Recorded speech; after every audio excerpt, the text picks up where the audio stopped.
One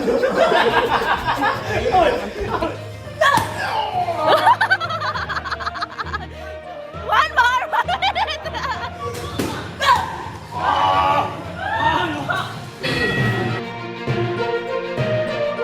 Masamang balita dito sa ating pambato, former 3 Division World Champion at kasalukuyang hari ng WBO Global Super Bantamweight Champion, Jandrel Cuadro Alas Casimero.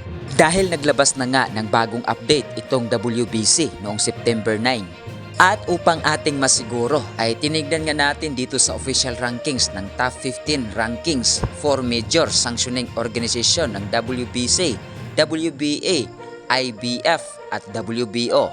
At dito ating napag-alaman na binagsak nga sa pwesto ang ating pambato na si Cuadro Alas Casimero. Dahil kung ating maalala, mga kauyod boxing fanatics, sa ating nakaraang vlog ay nasa number 6 sa pwesto nga ang ating pambato. Ngunit ngayon ay nasa number 7 na ito. Dito nga sa WBC.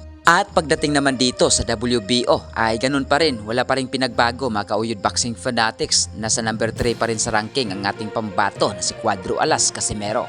Ngunit aasahan natin mga kauyod boxing fanatics na kung manalo ang ating pambato kontra dito kay Yukinori ngayong buwan ng Oktubre 12 taong kasalukuyan ay panigurado na aakyat ito sa ranking, lalong-lalo na dito sa WBO. Ganun pa man mga kauyod boxing fanatics ay good news pa rin dito sa ating pambato dahil nananatili pa rin itong number 1 sa ranking dito nga sa Super Bantam sa Pilipinas.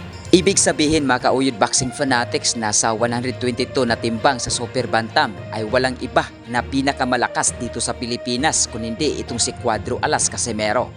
At pagdating naman dito sa pangdaigdigang rankings ng Super Bantam sa 122 na timbang ay inilagay nga sa ika-number 4 sa pwesto ang ating pambato na si Cuadro Alas Casimero at pinaghaharian naman ito ni Naoya Inoue at sinundan ni Stephen Fulton, Luis Neri at ika-number 5 naman sa pwesto ang ating pambato na si The Nightmare Marlon Tapales.